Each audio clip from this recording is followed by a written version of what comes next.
اچھا سر یہ بتائیے گا، یہ جو 11 اگست والی تقریر ہے اس میں یہ کہا گیا تھا کہ religion has nothing to do with the business of the state, تو کیا یہ اگر ایک سیکولر ویژن نہیں ہے تو کوئی سیکولر ویژن کی والی تقریر ہے اب دنیا میں؟ وہ مجھے دکھا سکتے ہیں آپ؟ تو اس کو ہیکٹر بلیتھو نے یہ کہا ہے کہ اٹ واز، اور ہیکٹر بلیتھو آپ کو پتا ہے کہ کمیشنڈ ہسٹورین تھے، گورنمنٹ آف پاکستان نے ان کو کمیشن کیا تھا، تو وہ یہ کہتے ہیں کہ گریٹسٹ اسپیچ تھی ان کی، جس پہ انہوں نے گھنٹوں غور کیا اور اس کے بعد وہ اسپیچ ڈیلیور کی، جس میں انہوں نے ایک سیکولرزم کا میسج دیا، اگرچہ سیکولرزم ڈرٹی ورڈ بن چکا ہے پاکستان میں، کہ ایکول رائٹس ہوں گے اور ایکول اوبلیگیشنز ہوں گی، اور ریلیجن کا، مذہب کا ریاست کے امور سے کوئی تعلق نہیں ہوگا۔ تو کیا کہیں گے آپ بریفلی اس کے بارے میں؟ اصل میں اس کے بعد یہ وہ لوگ بات کرتے ہیں جو اسلام کی ریئل اسلام کو سمجھتے نہیں ہیں۔ قائد اعظم نے وہی بات 11 اگست کی تقریر میں کی ہے جو جب حضور پاک صلی اللہ علیہ وسلم نے مکہ سے مدینہ ہجرت کی ہے اور نان مسلم کے ساتھ پیکٹ آف مدینہ کیا تھا نا، وہی چیز قائد اعظم نے کی ہے۔ وہ یہ ہے کہ ہر جو قوم ہے، جیوز ہے، کرسچنز ہیں، 4 پارٹی سے، نان مسلمز ہیں، مسلمز ہیں، تو یہ 4 اس میں گروپ تھے، اور ہر ایک کو تھا کہ اپنے ریلیجن، اپنے کلچر، اپنی تہذیب کو پروٹیکٹ، اپنے وہ محافظ ہوگا، اور اسلام جو ہم لوگ ہیں اس میں انٹرفیئر نہیں کریں گے۔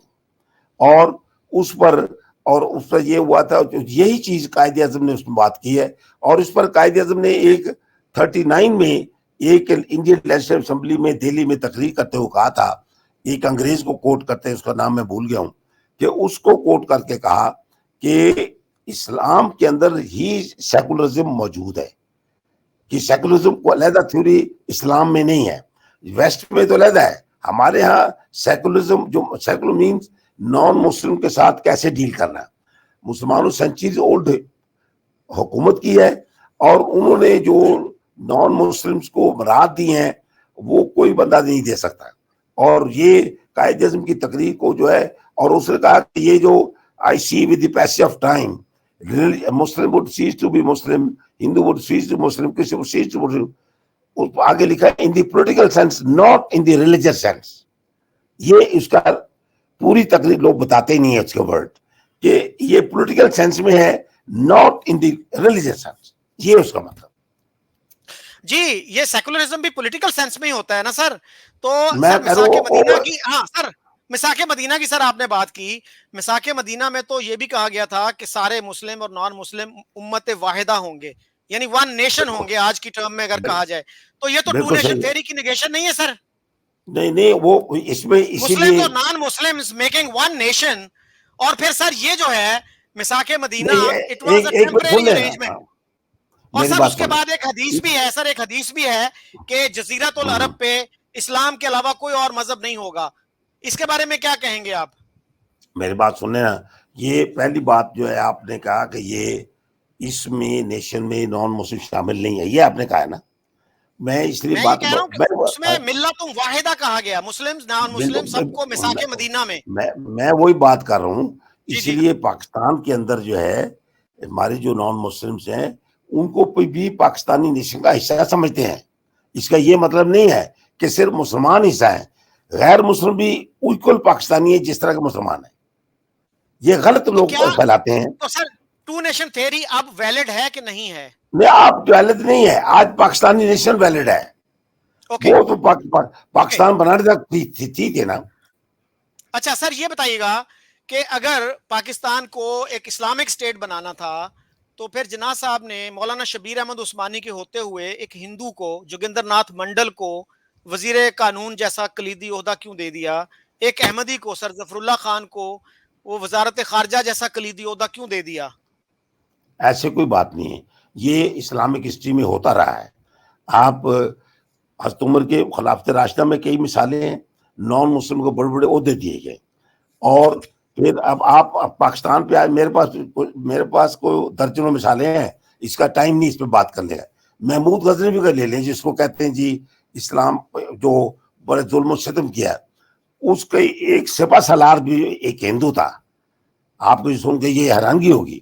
تو یہ لوگوں نے، انگریز نے ہمیں جو تاریخ پڑھائی ہے نا، ہم اسی میں بلیو کرتے ہیں۔ اوریجنل سورسز جو ہمارے دفن ہو کر رہ گئی. ہمارے لوگوں میں جو ریسرچر انہوں نے کام ہی نہیں کیا کو دوبارہ اس کو صحیح طریقے سے انٹرپریٹ کریں. تو انگریز نے ایک ویو پوائنٹ دیا, ہم اس سے آگے چل رہے ہیں. ہم we have become slaves of جو کولونیل ہسٹری, اور اوریجنل ہسٹری ہمارے پاس نہیں ہے. اچھا سر, میں عرض کروں, بنوری ٹاؤن کا ایک فتویٰ ہے, مدرسہ جو بڑا مشہور مدرسہ ہے, اور انہوں نے حضرت عمر کو کوٹ کیا ہے کہ وہ کسی گورنر کے پاس گئے تو وہاں پہ ان کا ایک منشی تھا, وہ نان مسلم تھا, تو انہوں نے فوراً کہا کہ اس کو ہٹاؤ, اور اس کی بنیاد پہ انہوں نے کہا کہ اسلامک اسٹیٹ میں ایک منشی بھی نہیں رکھا جا سکتا. اور سر مجدد الفسانی, شیخ احمد سرہندی, ان کا سر آپ کو پتا ہے نا کہ انہوں نے مکتوبات میں کیا لکھا ہے, آئی تھنک وہ مکتوب نمبر ہے ان کا, لیٹر نمبر 163, جس میں وہ کہتے ہیں کہ کافروں کے ساتھ کتوں جیسا سلوک کرنا چاہیے, ان کو قریب نہیں بٹھانا چاہیے, ان کو کوئی رسپیکٹ نہیں دینی چاہیے. تو ان کو قرآن نے نجس کہا ہے, یہ ان کے الفاظ ہیں, ناپاک کہا یہ ہے.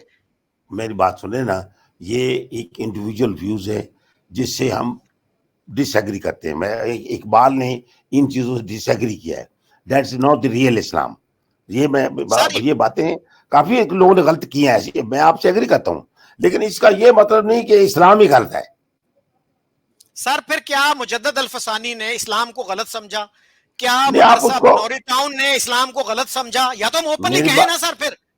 بات اور سنیں نا. اقبال نے تو سر, علامہ اقبال نے تو اتنی تعریفیں کی ہیں مجدد الفسانی کی, ان کے مزار پہ بھی گئے, شعر بھی کہے ان کے حق میں, تو سر ان کے علم میں نہیں تھی یہ باتیں؟ میری بات سنیں, کوئی بھی شخصیت ہوتی ہے نا, ہم اس کو اللہ تعالیٰ نے جب قیامت کے دن فیصلے کرنے ہیں نا, ترازو رکھا ہے کہ میجورٹی, ایک چیز پہ آپ فتویٰ نہیں آپ دے سکتے کہ وہ بنوری غلطی کی ہے تو سارا فتویٰ نہیں ہم لگا سکتے. تو ایک انسان ہے, غلطی کر سکتا ہے, ہمیں اس کو دیکھنا چاہیے, لیکن اوور آل ہمیں دیکھنا چاہیے, بندے پرسنالٹی کو جج کرنا چاہیے. ایک پیس میل ایک کرائے پہ آ کر بندے کو رد کر دے, یہ تو غلط بات ہے, اس طرح ٹھیک نہیں ہے.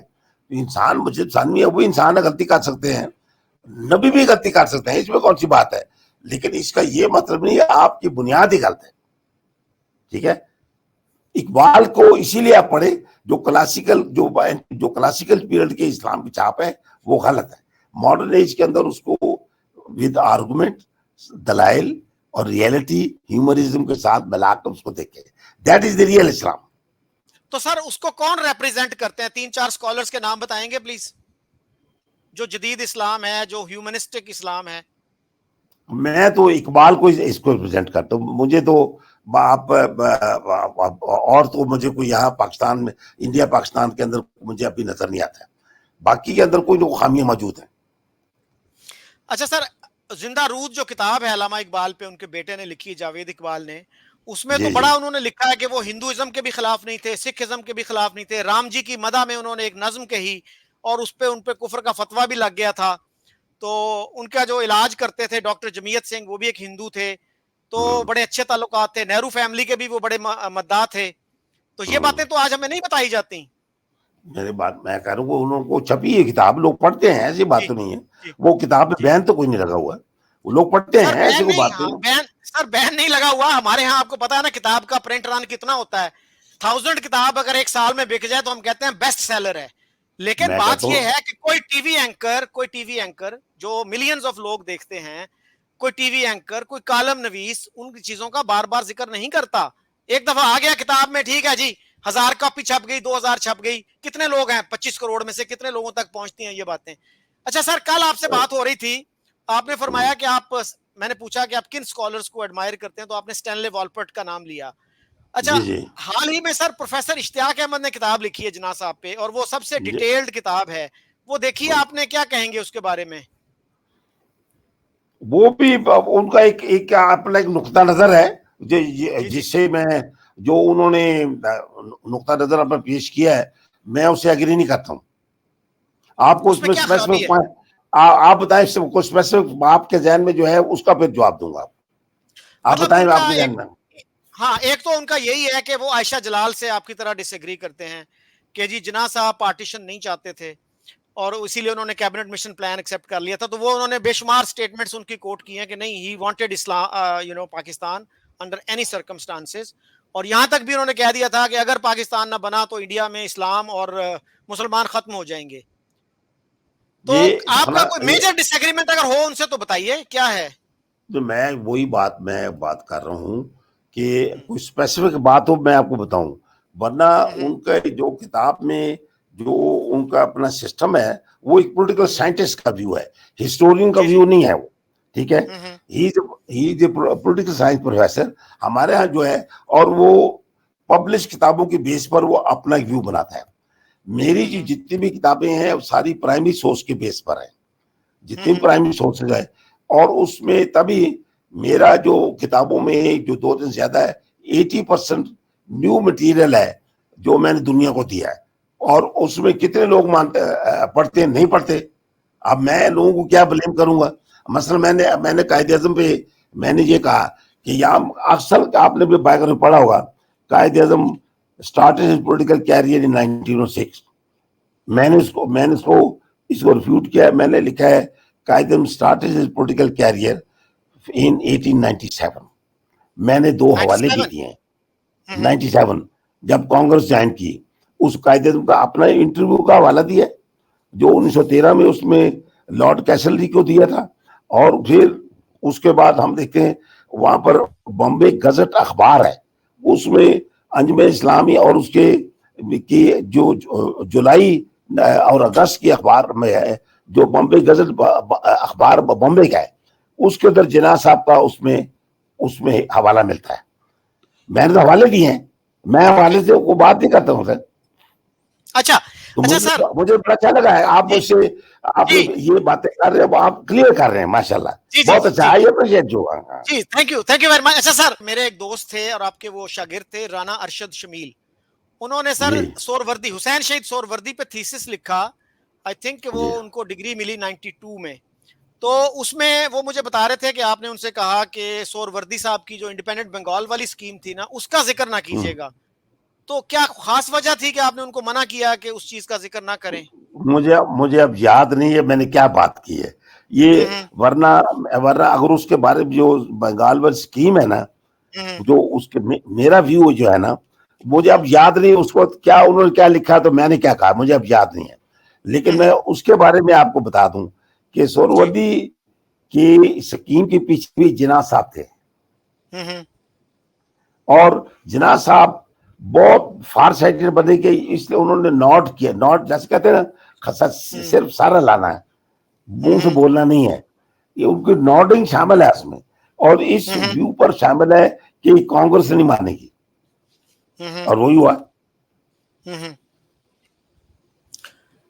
تو وہ مطلب ہے کہ جو چاہ رہے تھے کہ مسلمان جو ہیں وہ بنگال میں اور پنجاب میں ہندوؤں کے ساتھ مل کر رہیں، یہ 2 قومی نظریے کی خلاف ورزی نہیں تھی؟ نہیں، آپ دیکھیں 2 قومی نظریہ، آپ یہ انہوں نے 3 جون میں اس کو قتل کر دیا ہے. کیوں؟ اس میں پنجاب پورا جس میں ہندو سکھ بھی شامل ہیں انہوں نے نہیں دیا. بنگال میں ہندو سکھ شامل ہیں، آسام میں بھی شامل ہے، سندھ میں بھی شامل ہے.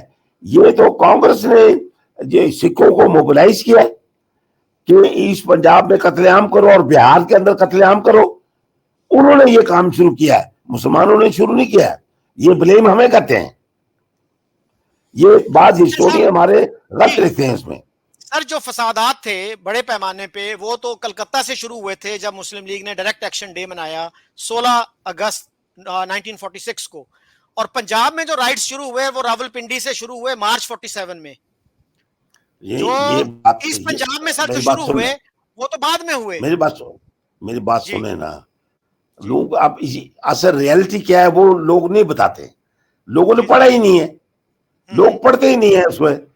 وہ اس میں ساری بات اس کا جو کرکس آف میٹر بہار میں ہے. بہار میں گاؤں جلا دیے مسلمانوں کے، اس کو یہ لاتے نہیں یہ اپنی کتابوں میں. یہ بہار نے دنیا کو چینج کیا ہے، مسلمانوں کو انہوں نے موبلائی اس کے آگے بڑھا ہے. یہ بہار کے اندر جو ہے گاؤں جلا دیے ہندوؤں نے مسلمانوں کے. باقی جو بات آپ کلکتہ اگست میں ہوا نا سر، کلکتہ کے بعد جو فسادات پھیلے پورے انڈیا میں، نواکلی میں بھی ہوا، بہار میں بھی ہوا، کلکتہ کے بعد ہوا نا سر. وہ بات میری کلکتہ میں بات کر رہا ہوں، وہ اگست 46 کی بات کر رہے ہیں نا آپ. ٹھیک ہے نا, اگست 46 کے بعد جو ڈائریکٹ ایکشن کی بات کر رہے ہیں نا آپ, وہ بات صحیح ہے, لیکن قائد اعظم کو مجبور کس لیے کیا ہے؟ قائد اعظم کو ساتھ وائس ویور نے وعدہ کیا تھا کہ جو انٹرم گورنمنٹ بنائیں گے 50% مسلم لیگ کو دیں گے, 50% کانگریس کو دیں گے. وہ اس نے وعدہ بے وفا کر دیا. اس کو کتابوں ہمارے ہسٹورین جو ہے اس کا ذکر ہی نہیں کرتے. یہ دیکھو یہ ڈس آنیسٹی بھی جسٹی ہے, جو فیکٹس کو توڑ موڑ کر پیش نہیں کرنا چاہیے. قائد اعظم مجبور ہوا ہے کہ اس سے جو ہے جو ڈائریکٹ ایکشن ڈے کی طرف جانے میں, کیوں انہوں نے مجبور کیا اس کو, اور پھر اس کے بعد مجبور ہو کر اس کو اکتوبر میں انٹرم گورنمنٹ میں شامل کیا. سر اگر ان کو گلا ویول سے تھا تو ویول کے خلاف مظاہرہ کرتے, اس کے دفتر کے باہر کرتے, تو کلکتہ میں جو فساد ہوا وہ اس کی کیا جسٹیفیکیشن تھی؟ اور حمید الحق چودھری جو پاکستان کے وزیر خارجہ بھی رہے, انہوں نے لکھا ہے کہ آغاز اس کا مسلمانوں کی طرف سے ہوا, لیکن یہ الگ بات کہ ہندو بھی تیار تھے اس کے لیے. اور سر یہ آپ دیکھیے چودھری کی اشتیاق صاحب کی جو کتاب ہے پنجاب کے فسادات پہ, شاید سب سے تفصیلی کتاب وہ ہے, اور آج تک کسی نے اس کو ڈینائی نہیں کیا, کسی نے غلط ثابت نہیں کیا. اسی طرح فریڈم ایٹ مڈ نائٹ جو 75 میں آئی اور پارٹیشن پہ سب سے پاپولر کتاب ہے, آج تک پاکستان کے کسی ہسٹورین نے اس کو کنٹراڈکٹ نہیں کیا, غلط ثابت نہیں کیا.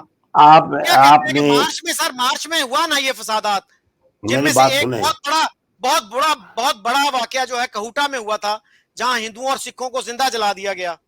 میری بات سنیں, یہ سارا ریئیکشن ہے بہار کا, سارا جو ریئیکشن ہوتا ہے بہار کا ذکر نہیں کرتے ہیں. آپ بھی کتاب پڑھیں. سر وہ کہتے ہیں بہار ریئیکشن تھا کلکتہ کا, وہ ان کا بھی اب ایسے آپ میری بات سنیں, 4,000 لوگ مارے گئے تھے 2 دن کے اندر اندر سر کلکتہ میں. میری بات سنیں, وہ ہندو بھی تھے مارے گئے, مسلمان بھی مارے گئے, خالی سے یہ. ہاں سر گورنمنٹ مسلمانوں کی تھی نا, سور وردی صاحب کی تھی نا گورنمنٹ, ان کا کام تھا نا کہ لا اینڈ آرڈر کو برقرار رکھتے. نہیں میری بات سنیں, اگر آپ جو ہے بلیم کریں گے تو پھر کوئی بات نہیں بنتی, تو قصور دونوں طرف سے ہوتا ہے. یہ پاکستان بنانے کا ایک سسٹم ہے, اس کے ایک بیک گراؤنڈ ہے. آپ سمجھتے ہیں انگریز پاگل تھا کہ اس نے پاکستان بنا دیا؟ آخر کوئی جینوٹ تھی. 46 کا الیکشن کو کیوں نہیں اہمیت دیتے؟ 40 الیکشن 90% جو ہے مسلم لیگ کے لوگوں نے ووٹ لیا ہے, کیا لوگوں کی آواز نہیں ہے؟ جب آپ آواز کو دبائیں گے تو ریئیکشن تو ہوگا. تو آواز کے مطابق آپ دیکھیں, آپ تو آئی آر میں رہے ہیں, آپ تو جانتے ہیں ووڈرو ولسن کے جو ہے 14 پوائنٹس ہیں, یہ ورلڈ وار 1 میں ہے. اس نے کہا کہ ایسٹرن یورپ کی جو 11 نیشنز ہیں ان کو آزاد کر دیا جائے. کیا وہاں الیکشن ہوا؟ ورلڈ پاور نے آزاد کر دیا. جب پاکستان میں اب انڈیا میں 46 کا الیکشن ہو گیا ہے, یہ 6 صوبوں نے پاکستان کے حق میں ووٹ دے دیا ہے, تو ان کو کیوں نہیں آزادی دی, کیوں راستے میں رکاوٹ ڈالی کی؟ آپ میری کتاب پاکستان موومنٹ پڑھیں, نیو ڈیمینشن, سارے مینوفیکچر اس کے اندر دیے. اچھا سر آپ کو پتا ہے نا کہ سور وردی صاحب نے, سر سور وردی جو چیف منسٹر تھے اس وقت بنگال کے, انہوں نے بعد میں یہ مانا کہ یہ میری غلطی تھی, میرا قصور تھا اس میں. گاندھی جی کے ساتھ مل کے پھر انہوں نے پیس مارچ بھی کیا, پیس ریسٹور کرنے کے لیے کوشش بھی کی. اور شورش کاشمیری صاحب جو لاہور کے ایک جرنلسٹ تھے, انہوں نے سور وردی پہ کتاب لکھی ہے جس میں ایک واقعہ لکھا کہ میں نے سور وردی صاحب سے پوچھا, ایک دفعہ سور وردی صاحب کہنے لگے کہ میری 2 خواہشات ہیں. تو میں نے پوچھا جی کیا خواہشات ہیں جی؟ انہوں نے ریلکٹنٹلی بتایا کہ جی میری پہلی خواہش تو یہ ہے کہ میں پاکستان کا وزیر اعظم بنوں. ان کا جی دوسری خواہش کیا ہے؟ پھر وہی ٹال مٹول انہوں نے اصرار کیا. کہتے ہیں جی دوسری میری خواہش یہ ہے کہ میں ایک جلسہ عام میں بطور وزیر اعظم لوگوں کو گاندھی کی وہ تصویر دکھا سکوں جو ہم اپنی سیاسی مصلحتوں کی وجہ سے چھپاتے رہے ہیں, اور ہمارے لوگ اتنے ٹالرنٹ ہو جائیں کہ وہ میری بات سن لیں. تو میں نے ان سے پوچھا کہ کیا آپ واقعی گاندھی جی کی عظمت کے قائل ہو گئے تھے؟ اس نے کہا ہاں, اس شخص کے سینے میں ایک رشی کا دل تھا.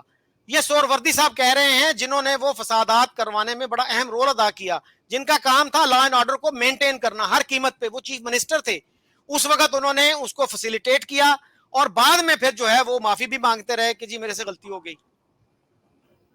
آپ اس بات کو چھوڑیں, آج کی گراؤنڈ ریئلٹی پہ آ جائیں. پاکستان کے اندر کتنے ہندو ہیں, کتنے کرسچنز ہیں, آپ دیکھیں. اور کہ ابھی بھی پرائم منسٹر کی کیبنٹ بھی کے اندر بھی ہندو منسٹر ہے, ٹھیک ہے. اور کون سا؟ اب وہ اور رمیش جو سندھ سے ہے, میں نام ابھی بول رہا ہوں اس کا, وہ سندھ سے پی ٹی آئی میں تھا, پھر ادھر آ گیا نون میں, ٹھیک ہے, یہ وہ ایڈوائزر ٹو پرائم منسٹر ہے. تو کہنے کا مقصد ہے دے آر ہیپی. اور ہمارے کتنے چرچوں کو جلاتے ہیں, مندروں کو جلاتے ہیں. انڈیا کے اندر تو روز واقعات ہو رہے ہیں. آج کی ریالٹی لوگوں کو نظر نہیں آ رہی کیا آج کیا ہو رہا ہے مسلمانوں کے ساتھ. وہاں انہوں نے پاکستان مسلمانوں کو سیکنڈ ریٹ سٹیزن بنا دیا ہے. یہ آج ان کو نظر نہیں آ رہا ہے. کشمیر کو انہوں نے دبا دیا ہے, یہ ہمیں نظر نہیں آ رہا ہے. ہم ایک ون سائڈ لگے ہیں اور اپنے آپ کو متون کر رہے ہیں. انڈیا جو کر رہا ہے وہ مسلمانوں کے ساتھ, اس کے ہم نے آنکھیں بند کر لی اس کے لیے. ہمیں بڑا سر افسوس ہے. سر میرے خیال میں متون والا لفظ صحیح نہیں ہے, اس کو کہتے ہیں سیلف کرٹیسزم. اور سر انڈیا میں آپ نے جو فرمایا کہ وہاں کے مسلمانوں کو سیکنڈ کلاس سٹیزن بنا دیا گیا ہے, تو سر آج بھی وہاں کے کانسٹیٹیوشن میں ایسی کوئی چیز نہیں ہے کہ وہ کسی عہدے کے لیے ڈسکوالیفائی ہوتے ہیں. پاکستان کے آئین میں باقاعدہ طور پر ڈسکوالیفائی کیا گیا کہ کوئی نان مسلم پریزیڈنٹ نہیں بن سکتا, پرائم منسٹر نہیں بن سکتا. یعنی ایک لیجسلیٹڈ ڈسکریمنیشن سر آپ نے ڈال دی.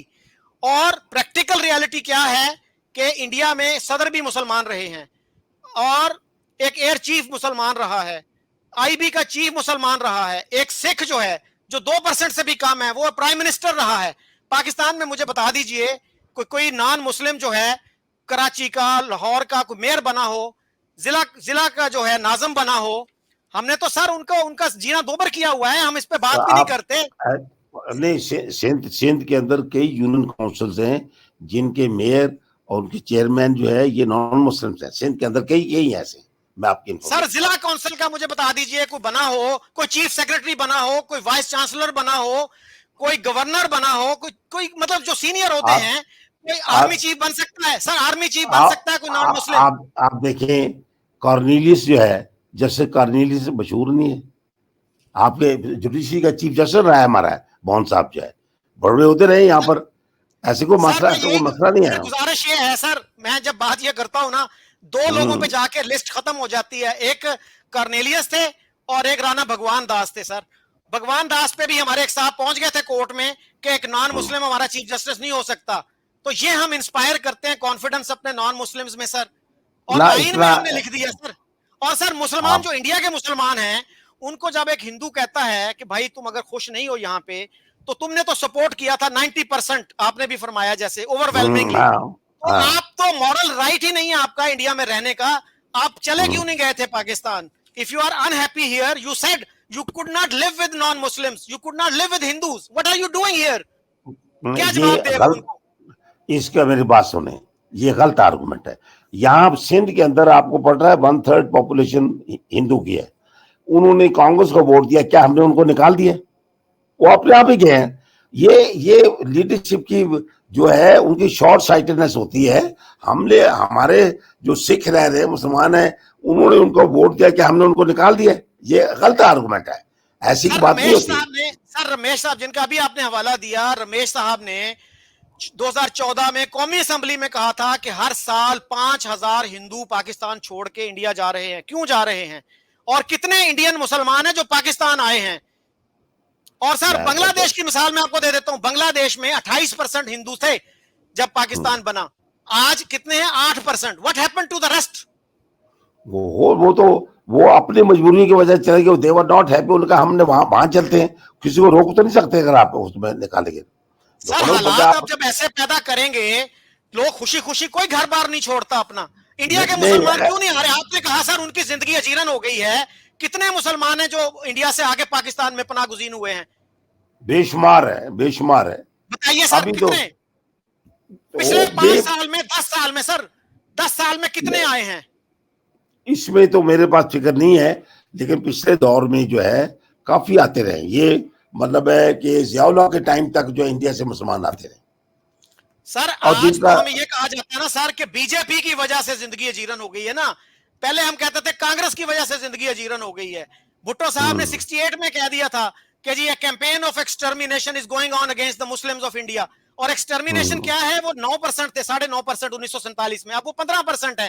یہ کیسی جینوسائیڈ ہے, کیسی ایکسٹرمینیشن ہے سر؟ نہیں, یہ تو قدرت کی شان ہے نا. وہ ایکسٹرمینیشن کے باوجود بھی ان کی پاپولیشن بڑھ رہی ہے. یہ تو اللہ تعالیٰ کرنے بندے آپ نے یا میں نے تو پیدا نہیں کرنے, خدا نے پیدا کرنے ہیں نا, وہ اللہ تعالیٰ سر آبادی پیدا کرتا ہے. کب ہوا تھا جینوسائیڈ, کب ہوا تھا سر؟ اس کا سر پریکٹیکل رزلٹ بھی تو سامنے آتا ہے نا. اگر جینوسائیڈ ہوتا ہے تو آبادی کم ہوتی ہے, بڑھتی نہیں ہے. یہ کوئی میریکل نہیں ہے کہ جی جینوسائیڈ بھی ہوا اور آبادی بھی بڑھتی رہی. آبادی بڑھتی ہے, ایسی بات نہیں. آپ دیکھیں جینوسائیڈ کب ہوا؟ آبادی بڑھتی ہے, جینوسائیڈ کب ہوا ان کا, نسل میری کشی بات کب سنیں, ہوئی؟ ابھی آپ نے جو آپ دیکھیں آسام میں پچھلے دنوں ہوتا رہا, پھر اس کے بعد بہار میں بھی پھر دوبارہ ہوتے رہا, کہ اور کئی منی پور ہے اور کئی جو صوبے ہیں جس کے اندر, گجرات کاٹیا واڑ میں مودی نے کیا کیا تھا, کیا وہ جینوسائیڈ نہیں تھا, کیا تھا وہ؟ تو یہ چیزیں اگر آپ اس کو اگنور کرنا چاہیں تو آپ کی مرضی, میں تو نہیں کسی کو کہوں گا, لیکن یہ دیز آر دی فیکٹس. اس لیے سر میں عرض کروں, میں نے ایک انڈیا کے جرنلسٹ ہیں, وہ مودی کے حامی نہیں ہے, شاہد صدیقی, وہ میں نے انٹرویو ادھر بھی پڑھا ہوا ہے, میں آپ کو شیئر کر لوں گا. انہوں نے کہا جی میں نے سارے جو فسادات ہیں وہ رائٹس کور کیے ہیں, اور اکثر فسادات میں کیا ہوتا ہے کہ سٹارٹ مسلمانوں کی طرف سے ہوتا ہے, اور یہ الگ بات کہ پھر سفر بھی وہی زیادہ کرتے ہیں. گجرات کے رائٹس کا بھی آپ کو پتا نا کیسے شروع ہوئے تھے, وہ ٹرین پہ حملہ ہوا تھا, 59 people were burnt alive. Nobody talks about it in Pakistan. اور پھر انڈیا نے جو ہے اس کو اسی کو انکوائری کو حشب بھی کر دیا. سر سپریم کورٹ نے جو انکوائری کمیٹی بنائی تھی انہوں نے کلین چٹ دے دی نریندر مودی کو, اور اس وقت تو سینٹرل گورنمنٹ, سر سینٹرل گورنمنٹ کانگریس کی تھی, اور کانگریس تو مخالف ہے بی جے پی کی, وہ حامی نہیں ہے ان کے. تو سر ہمیں جو فیکٹس کو دیکھنا چاہیے میں آپ سے ایگری کرتا ہوں, لیکن ہمیں ایک ویو پوائنٹ کو لے کر دوسروں پہ امپوز نہیں کرنا چاہیے. یہ سر میری بات یاد رکھیں, بالکل نہیں کرنا چاہیے. میں یہ کہہ رہا ہوں کہ فری ڈیبیٹ ہونی چاہیے تاکہ دودھ کا دودھ اور پانی کا پانی ہو جائے. بالکل. اب ہم تو قائد مسیح میں آپ بھی وٹنس ہیں, یہی ساری زندگی کرتے رہے. کیا کبھی کلاس میں آپ کو کوئی اپنے بات کرتے ہوئے ہم نے کو منع کیا ہے آپ کو؟ آپ خود بتائیں. ایسے کوئی بات نہیں ہے. اچھی بات. اور یونیورسٹیز جو ہے نا سر, یونیورسٹیز تو they are bastions of free speech. اور سر دیکھیے پاکستانی جو سفیر ہوتا ہے نا دلی میں, شاید ہی کوئی سفیر ہو جو جواہر لال نہرو یونیورسٹی نہ گیا ہو, جس نے وہاں تقریر نہ کی ہو. کیا قائد اعظم یونیورسٹی نے کبھی بلایا کسی انڈین ایمبیسڈر کو؟ یہ بھی ایک حقیقت ہے سر, ہم ذرا انسیکیور فیل کرتے ہیں. So thank you very much sir. چلو اچھا ہے, اللہ تعالیٰ بڑا اچھا ہوا آپ سے بات کر کے کافی دنوں کے بعد. اللہ آپ کو خوش رکھے, اور آپ ذرا فیکٹس کو, ذرا میری کتاب پاکستان موومنٹ ہے اس کو بھی پڑھ لیں. جی سر, میں چاہوں گا کہ پھر ایک آپ کے ساتھ ایک نشست ہو, میں کسی انڈین اسکالر کو بھی بلا لوں اور آپ بھی ہوں تو بڑا اچھا ہوگا. ہاں میں حاضر ہوں. ٹھیک ہے سر, بالکل حاضر. ہاں چلے, ٹھیک ہے. تھینک یو بہت شکریہ, بڑا مزہ آیا آپ سے بات کر کے.